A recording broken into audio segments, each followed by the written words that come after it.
Hello, you are most welcome to Technical Pathfinder, the Learning Center. In Banking series, I am presenting one more section from reasoning portion which may be helpful for your upcoming banking exams. Our first problem is from blood relations. So let's see it. P is the sister-in-law of Q. Q has no siblings, so Q is individual. S is the father-in-law of Q. So P is sister-in-law of Q and S is father-in-law of Q. So his spouse is not given here up to the third statement. S has only one daughter. So the daughter of S is P. Only one child of S is married. T is the grandson of S. T is the grandson of S. U is the maternal grandfather of T. So it is clear now that Q is mother of T and U is maternal grandfather of T. V is the son-in-law of U. So son-in-law of U is V. So husband is V and wife is Q. V is the son-in-law of U. W is the sibling of V. So we have one more sibling, W. X is the niece of W. So X is sister of T and niece of W. He is asking if S is married to Y. If S is married to Y, then how is P related to Y? So P is daughter of S and Y. Option D is correct. Next one is statement and conclusion. Statement is all cotton are linen, no linen is a silk. So linen and silk no relation can be established. All silk are dresses and dress column can be observed in linen and cotton also. So conclusion is all cotton can never be silk, as linen can never be silk, so cotton also can never be silk. Option conclusion 1 is correct. Next conclusion is all linen being dresses is a possibility. So dress column can be like this, it is also a possibility.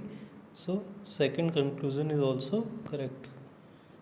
So option E is correct, both conclusion follows. In next statement, all chords are spades. There is a contradiction in the two conclusions, as we can see. In conclusion 1, no card is a diamond. So as we can see in the diagram, there is no relation between card and diagram. And in conclusion second, at least some diamonds are cards. So if conclusion 1 is correct, then conclusion 2 is wrong. And if second is correct, that conclusion first is wrong. So either one or second follows. Next statement are only few arrivals are departures. This is arrival, few arrival are departures. No departure is a holiday. So no departure can be holiday. Only few holidays are festivals. Few holidays are festivals. So any departure cannot be holiday, but there can be a relation between arrival and holiday and festivals. Similarly, a festival can make relation with the two, but departure and holiday cannot make relation. Now all is always contradictory to few. All arrival being holiday, it cannot be possible. No festival is a departure. No festival is a departure. So it is also not possible because there is a possibility of make relation between festival and departure. Only departure and holiday cannot make relation. So neither 1 and 2 follows. In next statement, no teacher is a student. This is teacher and this is student. No relation can establish. All students are children. So all students are children. Only few children are professors. Only few children are professor. These professor can be student also. And one more thing. Only student cannot make relation with teacher. Children and professor both can make relation with teacher. All professor being a student is a possibility.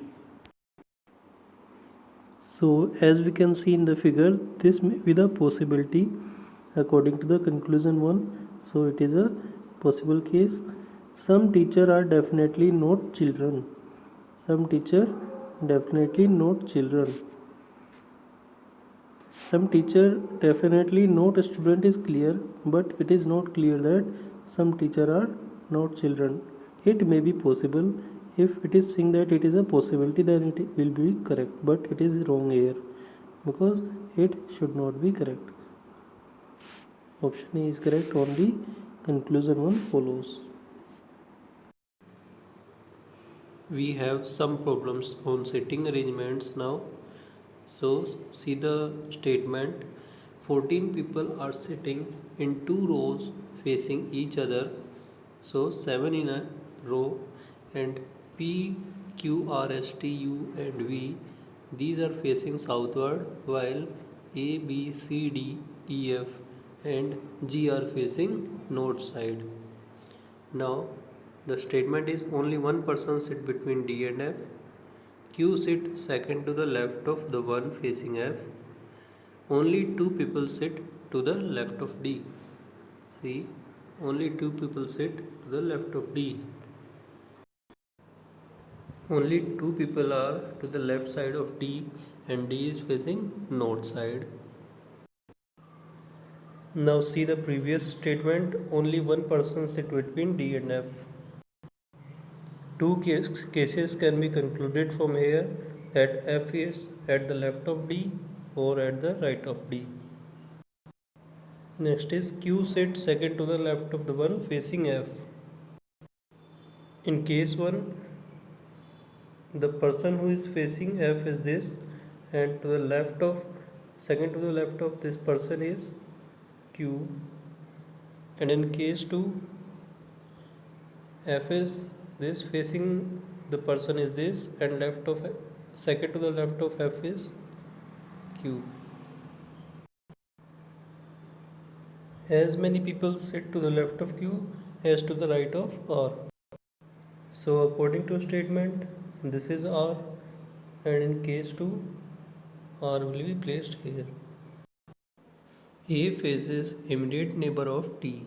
U sit second to the right of T. V sits fourth to the left of P. V and P are facing downward, so their right and left also reversed. So V shift fourth to the left of P. P is here and V will be placed here.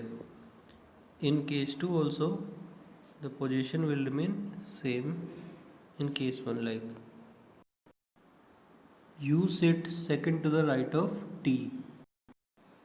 In case 2, if we place T here, there is only one possibility that we can place U. So in second case, T and U can be placed like this, but in case 1 there is no position seen that U sits second to the right of T, so case 1 will not be exist further. Only 2 people sit between A and the one who faces R. This person is facing R, so between this person and A, 2 people are sitting, so A will be placed here.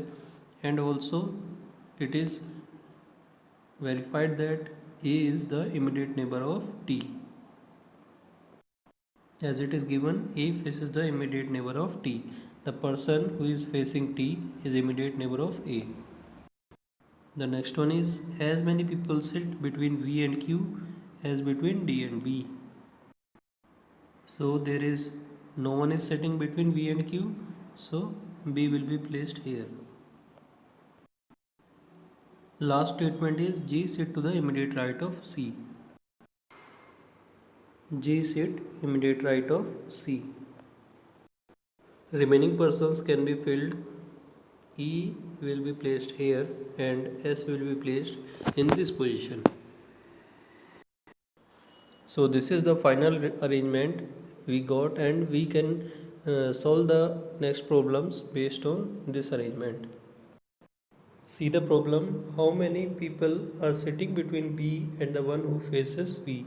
So C is facing V, and between B and C there are 3 people sitting. Option D is correct. Which of the following statement is true regarding D and C? So we know that D sit third to the left of C. In option A, D sit third to the right of C. Wrong. D and C are immediate neighbor. One of the D and C sitting at the end of the row. 3 people sit between D and C. No. So option E is correct, none of these.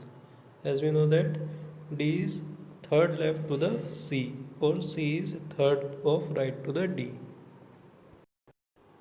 Who sit third to the right of E? So third to the right of E is A.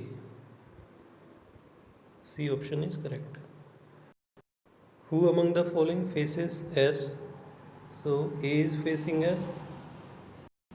Find the odd one out. GF, G and F. One person is sitting between the two.